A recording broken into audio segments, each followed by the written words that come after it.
Olá, boa tarde a todos. Hoje nós vamos tratar do capítulo 6 do Código de Ética Profissional da OAB. E o capítulo 6 ele trata da ocupação de cargos na própria OAB, né?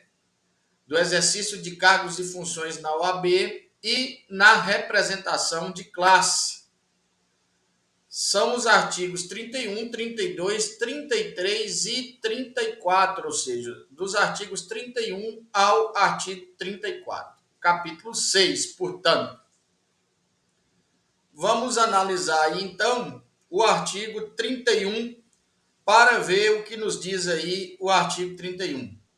O advogado, no exercício de cargos ou funções em órgãos dos advogados do Brasil, ou na representação da classe junto a quaisquer instituições, órgãos ou comissões, públicos ou privados, manterá conduta consentânea com as disposições desse Código e que revele plena lealdade aos interesses, direitos e prerrogativa da classe dos advogados que representa. Então, o artigo ele é praticamente autoexplicativo, né, gente? Quando um advogado for exercer cargos e funções em órgãos da OAB, né, ou representar a classe dos advogados junto a quaisquer outras instituições, órgãos ou comissões, públicos ou privados, né, deverá o quê? Manter uma conduta consentânea, condigna com aquilo que está disposto no Código de Ética que estamos examinando e que revele o quê? Que revele plena lealdade aos interesses, direitos e prerrogativas da classe dos advogados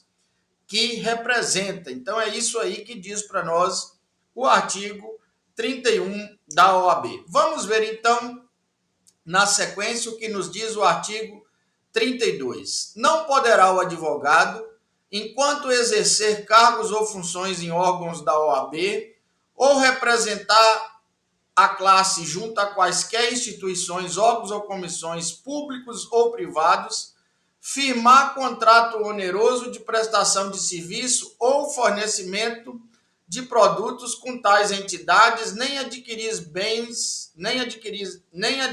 bens postos à venda por quaisquer órgãos da OAB, né?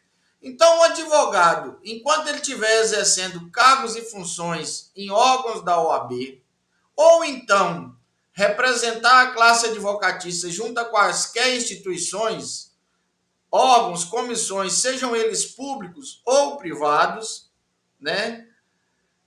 Não poderá firmar contrato oneroso de prestação de serviço ou fornecimento de produtos com tais entidades, tampouco adquirir bens postos à venda por quaisquer órgãos da OAB.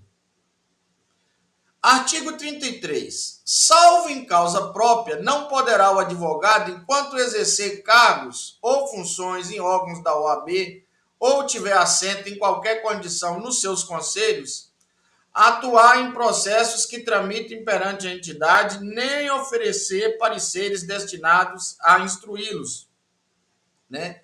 Então, se você tem algum envolvimento representacional com a OAB, em cargos e funções em órgãos da OAB, ou tiver assento nos conselhos da ordem, né, você não pode atuar em processos que tramite perante a entidade, nem oferecer pareceres destinados a instruí-los.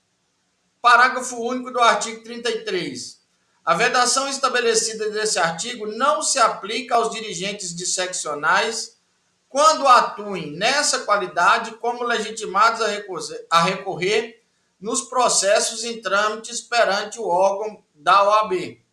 Então, essa vedação ela não vale para os dirigentes de seccionais quando atuem nessa qualidade como legitimados a recorrer nos processos em trâmites perante os órgãos da OAB, né? Por fim, aí, nesse capítulo 6, o artigo 34. Ao submeter seu nome à apreciação do Conselho Federal ou de outros conselhos seccionais, com vistas à inclusão em listas destinadas ao provimento de vagas reservadas à classe nos tribunais, no Conselho Nacional de Justiça, no Conselho Nacional do Ministério Público e em outros colegiados, o candidato assumirá o compromisso de respeitar os direitos e prerrogativas do advogado, não praticar nepotismo, nem agir em desacordo com a moralidade administrativa e com os princípios desse código no exercício do seu mistério. Né? O artigo 34 também a exemplo dos outros artigos que já lemos nesse capítulo, ele é bastante claro, né? Ao submeter seu nome à apreciação do Conselho Federal ou dos conselhos seccionais com vista à inclusão em listas destinadas ao provimento reservado às classes dos tribunais, o famoso quinto constitucional ou outras modalidades de representação no Conselho Nacional de Justiça, no Conselho Nacional do Ministério Público e em outros colegiados, o candidato ele deve o quê? Ele deve assumir o compromisso de honrar os direitos e as prerrogativas do advogado, não praticar nepotismo, nem agir em desacordo com a moralidade administrativa e com os princípios estabelecidos no Código de Ética da OAB, quando ele estiver exercendo o seu mistério. Tudo bem? Um forte abraço a todos. Daqui a pouco a gente volta.